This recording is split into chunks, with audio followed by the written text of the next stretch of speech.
Bueno, queridos patitos, vamos a continuar con una parte sustancial, como es el contexto social en el que surge la figura de Sabino Arana. Y es que el siglo XIX es el del romanticismo, un siglo en donde la construcción de ciertos ideales nacionales se tiende a establecer respecto a la totalidad, en tanto en cuanto la construcción viene por dos modelos que comentábamos ayer, como es el ámbito alemán y el ámbito francés. El ámbito francés es la construcción jacobina centralista desde arriba hacia abajo de todo el marco nacional, obviando diferencias territoriales, como ya se eliminaron, como se puede ver en el ámbito de la alternativa Garat, un libro bien interesante. En el ámbito de Bretaña, la antigua Occitania, el ámbito vasco, catalán, y otros ámbitos como pueda ser el de la zona de Alsacia-Lorena. Y por tanto, en ese recorrido del siglo XIX, vemos el libro de Washington Irving, el ámbito de la Alhambra de Granada y toda esta construcción un tanto romántica, valga la redundancia, evidentemente si estamos hablando del romanticismo ligado al ámbito del nacionalismo, que ahora se infiere respecto a los nacionalismos periféricos, pero fundamentalmente los nacionalismos periféricos en una de las variantes, porque como todo tiene subsecciones, ya sean los grandes movimientos de las diversas olas de movimientos sociales. Dicen que la tercera era la del 1968, como el nuevo pacifismo, el nuevo ecologismo, el nuevo feminismo. Pues una de las vertientes más principales del llamado nacionalismo es el nacionalismo gran central, es decir, el nacionalismo de Estado, chauvinista, que establece la unidad de una nación, un solo Estado. Cuando había, durante el periodo anterior, grandes posibilidades de construcción plural de estados compuestos. Porque la cúpula estaba derivada de un monarca que en principio tenía asesores y luego generaba una especie de camarilla, la corte y todo esto, y luego va estructurando a veces a través de esa cúpula lo que es el territorio, a pesar de que, como pasaba con el rey de las Españas, el ser rey de las Españas incorporaba muchos títulos subsidiarios. Esa construcción de un pensamiento, de que el español es de una determinada manera, la identidad personal como elemento colectivo, respecto a una visión del territorio, del espacio, de la cultura, viene de esta época, con la idea de el español como algo ligado al andaluz, ligado a esa tradición mora, lo exótico de España, y que puede incluso incorporar cuando uno va al aeropuerto de Barcelona y ver bastantes más figuritas de gente, de chicas estas con el vestido faralaes y las castañuelas y todo esto, viene de esta época, viene de este elemento de pensamiento de lo que debe ser un Estado y las personas que lo incorporan, haciendo tabula rasa a diferentes visiones que pueden ser, por ejemplo, una gallega, o la muñeira, o un vasco con la escora. Esto también son derivadas de esta forma de ver el mundo con estereotipos y estereotipos que eran basados en buena medida en esa base que decía del nacionalismo excluyente, en donde solamente podía haber una nación, un Estado, una administración, una sola lengua, uno solo de todo. Si es que algunos se sorprenden que luego llegara Ein Volk, ein Reich, ein Führer, ¿eh? El tipo del bigotito. Es interesante el siglo XIX, de construcción excluyente. Sobre todo cuando en el ámbito vasco teníamos las diputaciones forales, el hecho nacional foral, teníamos la construcción propia, de abajo arriba, en el ámbito de las entiglesias, de las juntas generales, de la diputación foral, el señor de Vizcaya como eje vertebrador de buena parte del territorio vascongado, y el ámbito de los fueros con el fuero viejo y el fuero nuevo, siglo XV, XVI, Y luego el Acuerdo de Concordia, bien importante, que sería tal vez como la tercera pata de ese trío de acuerdos fundamentales respecto a la estructuración del fuero, ya bien constitucionalizado en términos de legalidad y de institucionalidad, como es el Acuerdo de Concordia entre Antiiglesias y Villas en 1630. Por tanto, había una realidad foral distinta y sin vasos comunicantes con la realidad de los distintos reinos, señoríos o condados o demás realengos del ámbito del Estado español. Con igualdad en el ámbito de la construcción, como se suele decir a veces por los reunificacionistas y los de la leyenda rosa respecto a imperiofilia. Ahí está Rocabarea y sus herederos. Evidentemente, tratan de decir que en América no había sino virreinatos, igual que lo había en la península. Y por tanto, no se puede hablar técnicamente de colonias en el ámbito del Estado español, el Reino de las Españas, lo cual técnicamente puede ser cierto. Pero olvidan lo que el señor Ullate Favo, en su libro Españoles que no pudieron serlo, estableció respecto a la idea de que la construcción a través de la Constitución de Cádiz, antiforal, antiespañola, construyendo a través del marco de referencia francés, destruía un legado para encima hacer un solar nuevo, completamente nuevo. Se empezaba a construir España en singular. El nacionalismo español, en el siglo XIX, destruyó las posibilidades de permanencia y de inmanencia del llamado Imperio Español, excluyendo a aquellos que, por ejemplo, por estar lejos, vieron coartadas sus derechos y libertades, llamados tal vez fueros, en el ámbito americano, y propiciando que una serie de libertadores así llamados fueran independizando, lo mismo que con Carlos III se culminó la ayuda a los Estados Unidos para su independencia del Reino Unido. El señor Chávez, un libro bien interesante sobre la aportación española a las independencias de Estados Unidos, está comentado en este canal. Y por tanto, eso existe a través de gente como Gardoqui, que fue el primer embajador de las Españas en Estados Unidos, alguien importantísimo a la hora de la aportación logística y material para la construcción de esos Estados Unidos en la guerra de independencia y después. Y que fue el que trajo a John Adams a Bilbao, donde aprendió para su libro de la Constitución de Estados Unidos a través de la foralidad del señor de Vizcaya. Por tanto, es un elemento que entonces tenía su valoración importante, porque más allá de San Marino y de Suiza, solamente el señor de Vizcaya le dio importancia respecto a lo que en ese momento era relevante en cuanto a construcción jurídico-política para la institucionalidad de los nacientes Estados Unidos de América. En este contexto de ese nacionalismo del siglo XIX, en ese contexto en donde la derogación sucinta, que podríamos hablar de que la situación de 1839, con la expresa mención de se ratifican los fueros vascos sin perjuicio de la unidad constitucional de la monarquía, podría situarnos, y nos situaba, en un momento en donde había que hacer una actualización, pero en principio acordada,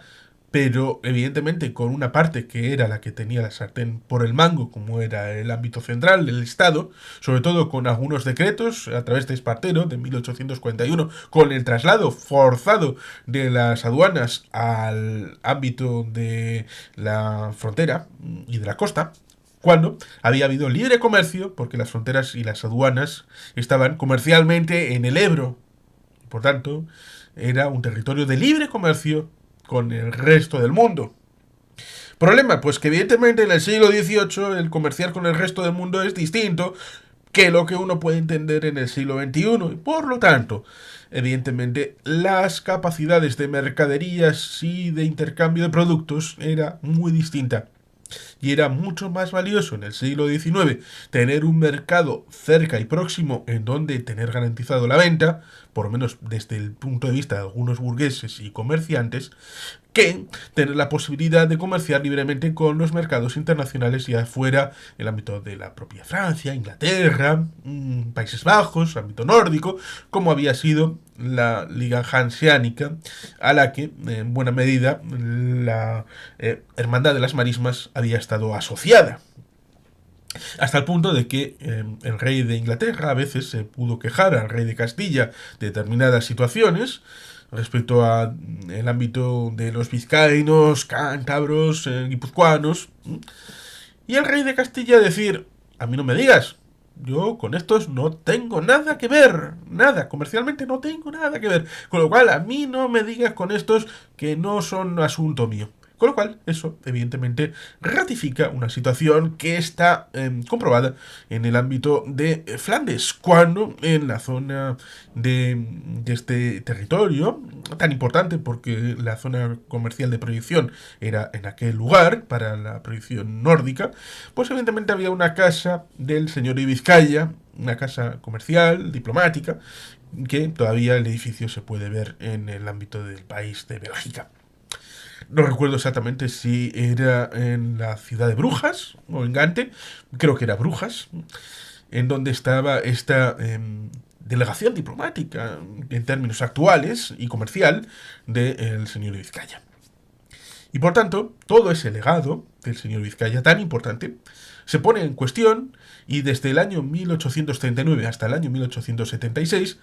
hay una suerte de situación en donde no se quiere entrar a sangre y fuego a un territorio y a un ámbito jurídico-político que está en el aire, virtualmente. Lo mismo que pasó, por ejemplo, con el dólar cuando se introdujo en Ecuador, en donde la Constitución decía claramente cuál era la moneda del país, pero de facto, saltándose la ley, establecieron el dólar, es decir, la dolarización en el año 2000. Y de manera parecida, la continuación de los fueros en el ámbito vascongado, en ese término histórico, es construido con la idea de provisionalidad. Porque este ámbito foral, o neoforal, que algunos dicen, que alguno dice que se aprovechó para construir un tejido mucho más amplio de lo que había anteriormente, cosa que yo pongo en duda, pero no hay que evitar decir que es evidente que es algo distinto. Es una construcción propia de esos 40 años, hasta que llega ya la derogación definitiva, en una situación que hemos comentado en algún vídeo respecto al discurso de Alfonso XIII en Somorrostro, en una situación, como digo, en la llamada Tercera Guerra Carlista, para los vascos la segunda, porque la formalmente Segunda Guerra Carlista solamente tuvo afectación en el maestrazgo, en el ámbito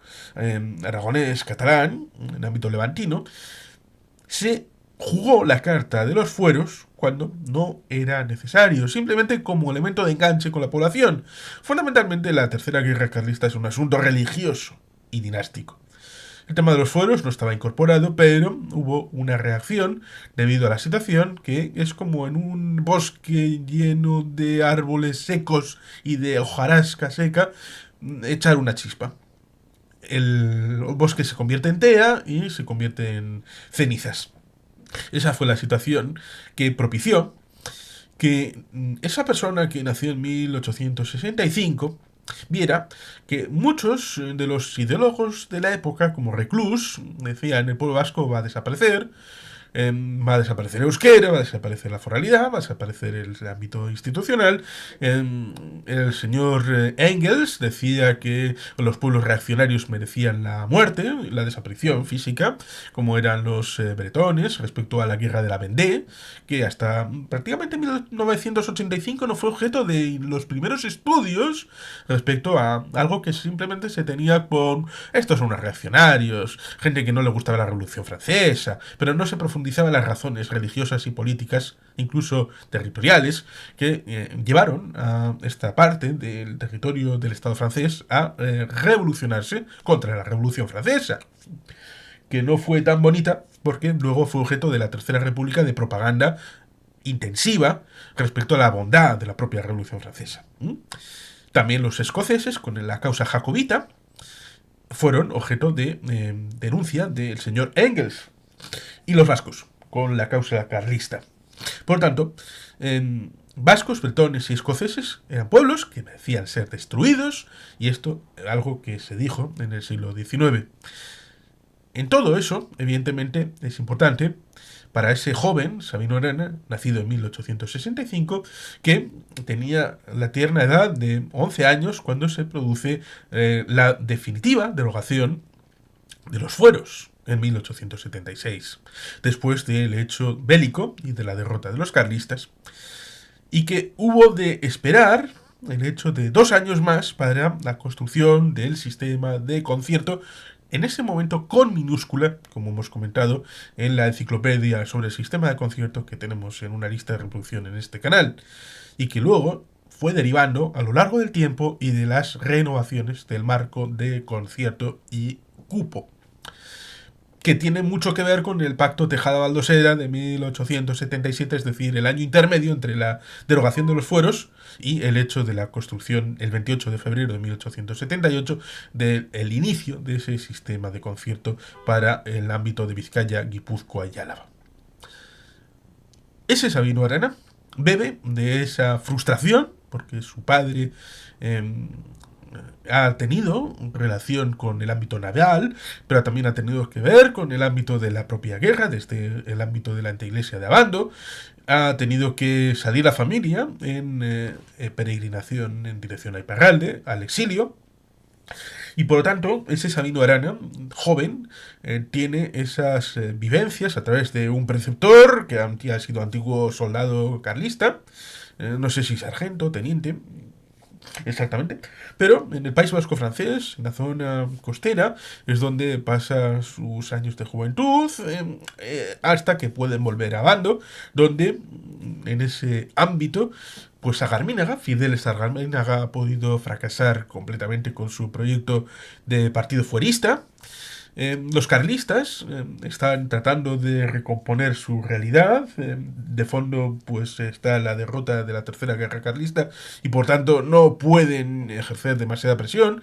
Evidentemente hay elementos asociados a la época, como es la guerra en Cuba, que luego se reanudará en 1895, precisamente. Y evidentemente esta lucha respecto a la pervivencia o no del imperio y de lo que queda de él generará luego la nostalgia a través del movimiento de 1898 y sus herederos, sobre todo culturalmente, que tiene la curiosa configuración de que en buena medida son gente periférica que canta loas a Castilla, como el propio Antonio Machado, que es interesante porque su hermano Manuel Machado estuvo en la otra trinchera en la Guerra Civil Española de 1936-1939. Este más o menos es un contexto general en donde el país necesitaba de unos electroshocks, que son todas esas frases que se suelen hablar de Sabino Arana, que habla del español y del vizcaíno, de cómo es esta situación respecto a poner en valor el vizcaíno, es decir, el vasco, posteriormente, Euskadi, poner